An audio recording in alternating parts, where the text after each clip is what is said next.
வணக்கம் நண்பர்களே. இந்த பதிவை பார்க்குறதுக்கு முன்னாடி முதல்ல ஒரு விஷயத்தை தெரிஞ்சுக்கோங்க. நீங்கள் ஒரு பிஜேபியை சேர்ந்த தொண்டராக இருக்கலாம், பிஜேபிக்கு ஆதரவு கொடுக்குறவராக இருக்கலாம், திமுகவை சேர்ந்த தொண்டராக இருக்கலாம், திமுகவுக்கு ஆதரவு தரவர்களாக இருக்கலாம், இந்த பக்கம் விஜய் டிவிகே விஜய் அவர்கள் நீங்கள் அந்த கட்சியை சேர்ந்த தொண்டராக இருக்கலாம், அதுக்கு ஆதரவு கொடுக்குறவங்களாக இருக்கலாம், இன்னும் இல்லை நம்ம என்டிகே சீமான் அவர்கள். ஸோ இப்படி நீங்கள் எந்த கட்சியோட தொண்டராக இருக்கலாம், அவங்களோட ஆதரவாளர்களாக இருக்கலாம். இன்றைக்கி தமிழ்நாட்டில் போயிட்டுருக்கக்கூடிய மும்மொழி கொள்கை பிரச்சனை ஒரு மிகப்பெரிய பிரச்சனையாக இருக்குது. பட் ஆனால் இதில் இருக்கக்கூடிய ப்ராக்டிக்கல் பாசிபிலிட்டிஸ் என்ன அப்படிங்கிறத யாருமே சொல்லலை.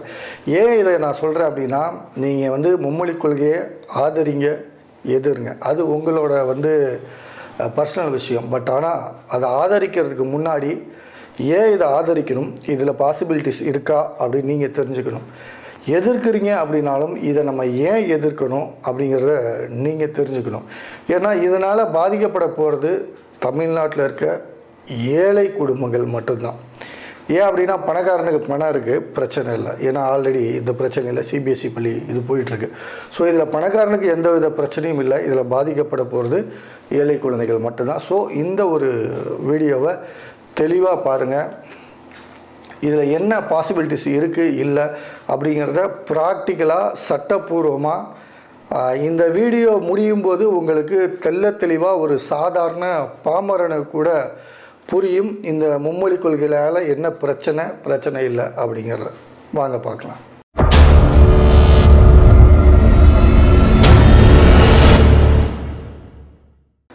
இந்த வீடியோவில் நம்ம அந்த டீட்டெயிலை பார்க்குறதுக்கு முன்னாடி ஒரு விஷயம் சொல்லணும் அப்படின்னு ஆசைப்பட்றேன். இப்போ 2 நாளாக பார்த்திங்கன்னா ட்விட்டரில் ஒரு விஷயம் ரொம்ப வைரலாக போயிட்டுருக்கு. ஃபஸ்ட்டு பார்த்திங்கன்னா கெட் அவுட் மோடி அப்படின்னு சொல்லிட்டு டிஎம்கே சைட்லேருந்து அதை இது பண்ணாங்க. அடுத்ததாக பார்த்திங்கன்னா கெட் அவுட் ஸ்டாலின் அப்படின்னு சொல்லி பதிலுக்கு அண்ணாமலை அவர்கள் ட்விட்டரில் இதை போட்டு ட்ரெண்டிங் பண்ணாங்க. இது ரெண்டையும் போட்டது மட்டும்தான் அவங்களே தவிர, ட்ரெண்டிங் பண்ணது அதை சார்ந்த ஐடி விங்ஸ், அதுக்கு கீழே இருக்கக்கூடிய அதுக்கு ஆதரவு தரக்கூடிய பொதுமக்கள் ஆகிய நீங்கள். சரிங்களா? அது ஒரு விஷயம். இன்னும் அடுத்த விஷயத்த சொல்ல வரேன். இது 2 தலைவர்கள் பேசிக்கிற மாதிரி தெரியல. இப்போ உதயநிதியும் ஒரு துணை முதலமைச்சர் போஸ்டிங்கில் இருக்கார் ஆளுங்கட்சியில்.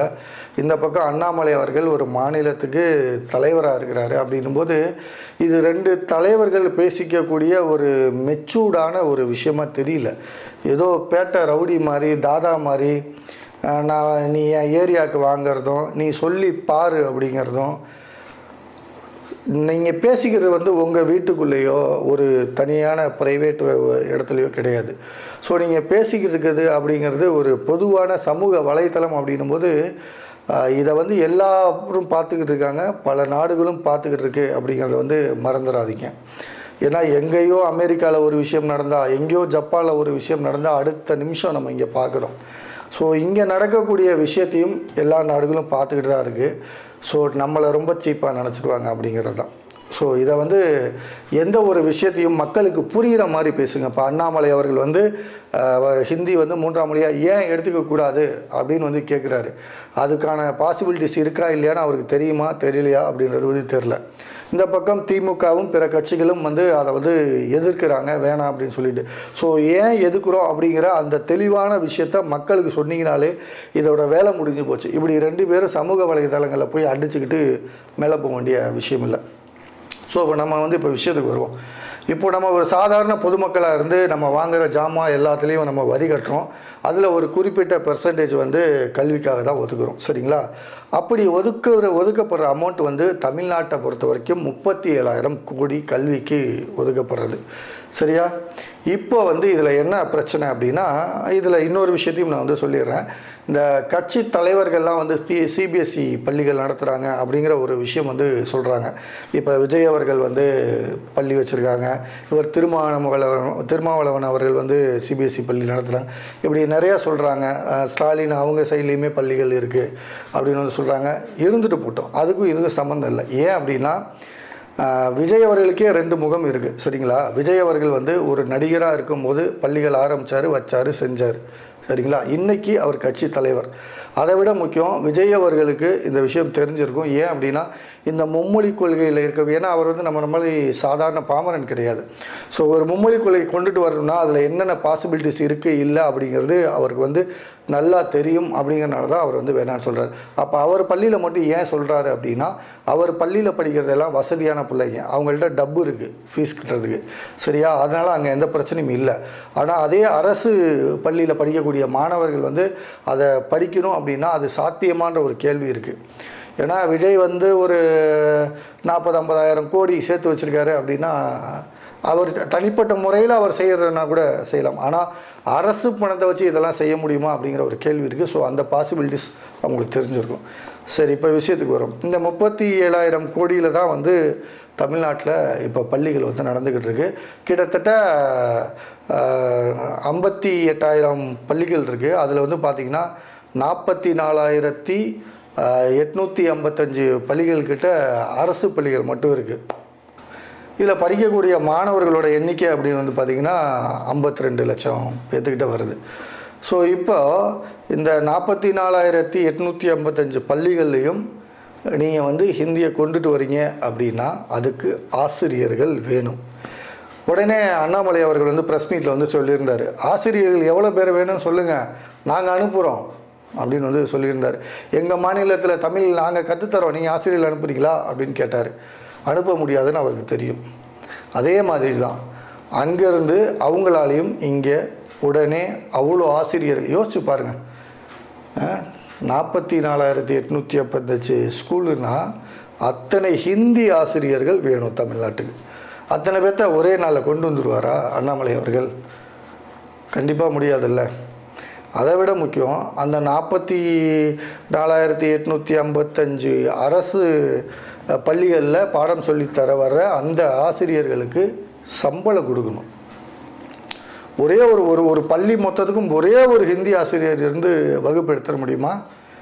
6வதுக்கு மேலே, இப்போ அவங்க 6வதுக்கு மேலேன்றாங்க, 6, 7, 8, 9, 10, 11 இப்படி இருக்குது. ஸோ அப்படி இருக்கும்போது ஒரே ஒரு ஆசிரியரால் இது சாத்தியமா அப்படிங்கிற ஒரு கேள்வி இருக்குது. ஸோ அப்போ 1, 2 அப்படின்னா யோசிச்சு பாருங்கள், கிட்டத்தட்ட நெருக்கி 1 லட்சம் பேர்த்துக்கிட்ட வருது. அந்த 1 லட்சம் பேர்த்துக்கும் சம்பளம் கொடுக்கணும். முக்கியமாக நீங்கள் மும்மொழி கொள்கையை ஆதரிக்கிறோம் எதிர்க்கிறோன்றதை தாண்டி ஒரு அரசு பள்ளியில் இந்த மாதிரி ஒரு புதிய ஒரு பாடத்தை வந்து சேர்க்குறோம், ஒரு மொழியை சேர்க்குறோம் அப்படின்னா அந்த மொழிக்கு தேவையான சொல்லிக் கொடுக்கக்கூடிய ஆசிரியர்கள் தேவை. அப்படின்னும்போது அவ்வளோ ஆசிரியர்களை கொண்டுட்டு வரணும், அவங்களுக்கு சம்பளம் கொடுக்கணும் முக்கியமாக, சரிங்களா?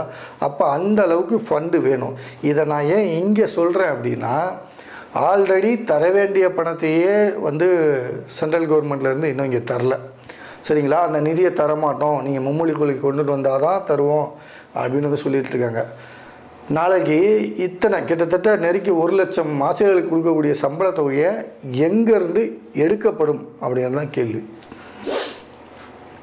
ஏற்கனவே வந்த ஜிஎஸ்டிக்கு தான் நம்ம பாதி பேர் நடுரோட்டுக்கு வந்துட்டாங்க, சரியா? அது நமக்கே தெரிஞ்ச விஷயம்.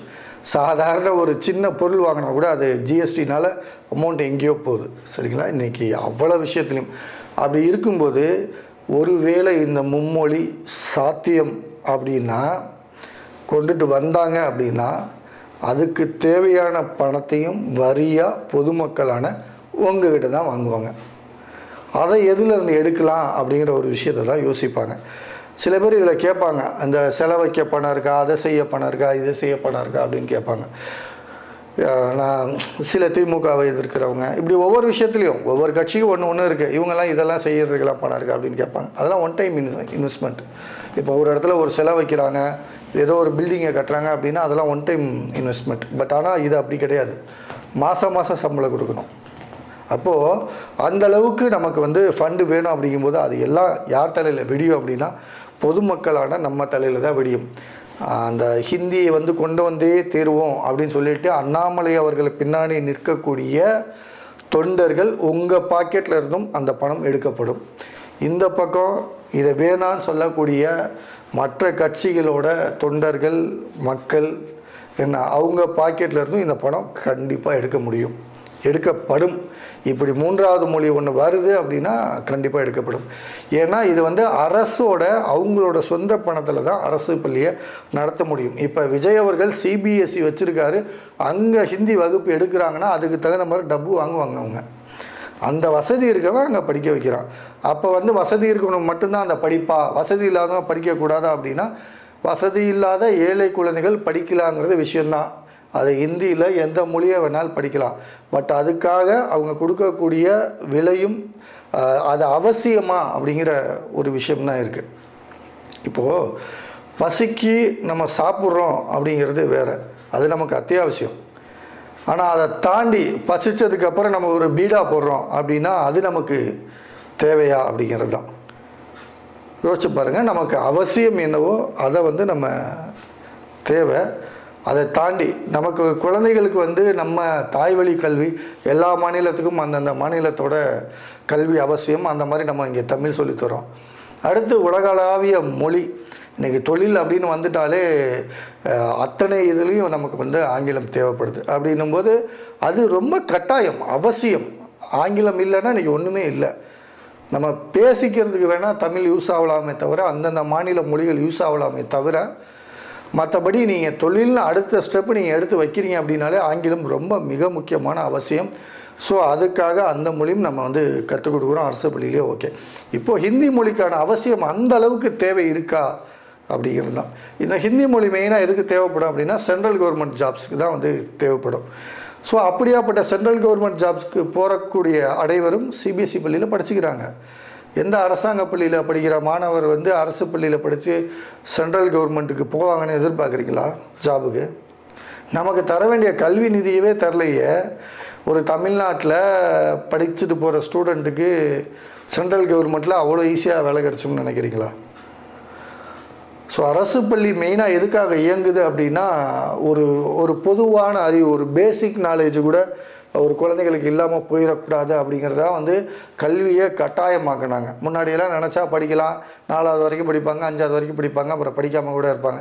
இப்போல்லாம் வந்து கட்டாயமாக படித்தே ஆகணும். ஒரு மாதத்துக்கு மேலே ஸ்கூலுக்கு போகல அப்படின்னா வந்து பள்ளியிலேருந்து ஃபோன் பண்ணி ஏன் பையன் ஸ்கூலுக்கு வரல அப்படின்னு கேட்குறாங்க. ஏன்னா அந்த வகுப்பை வந்து 8வது வரைக்கும் கட்டாயமாக்கியிருக்காங்க. ஏன்னா பேசிக்கான அறிவு எல்லோருக்கும் கொடுக்கப்படணும் அப்படிங்கிறது. அப்படிங்கும்போது இந்த தமிழ் ஆங்கிலம் ரெண்டுமே ரொம்ப வந்து அவசியமான விஷயம். பட் ஹிந்தி அப்படிங்கிறது தேவைப்படுறவங்களுக்கு மட்டும் அது கிடைச்சா போதும் அப்படிங்கிறது தான். ஸோ இதுக்கான பணமும் வந்து உங்கள் பாக்கெட்டில் இருந்தால் எடுக்கப்படும் அப்படிங்கிறத மறந்துடாதீங்க. இந்த வீடியோவை எத்தனையோ கவர்மெண்ட் ஸ்கூலில் பிள்ளைகளை படிக்க வச்சுக்கிட்டு இருக்கக்கூடிய அம்மா அப்பாக்கள் பார்த்துக்கிட்டு இருப்பீங்க. இப்போ நான் சொன்னதில் ஓரளவுக்கு உங்களுக்கு விஷயம் புரிஞ்சிருக்கும். ஸோ நீங்கள் எந்த கட்சியை சேர்ந்தவர்களாக இருந்தாலும் நீங்கள் மனசில் என்ன நினைக்கிறீங்க, இல்லை ஒருவேளை இதுக்கு வேறு ஆப்ஷன் இருக்குது அப்படின்னா கீழே கமெண்ட்டில் சொல்லுங்கள். உங்களோட கருத்துக்கள் என்ன அப்படிங்கிறத கண்டிப்பாக பதிவு பண்ணுங்கள். மீண்டும் மற்றொரு பதிவில் சந்திப்போம். நன்றி.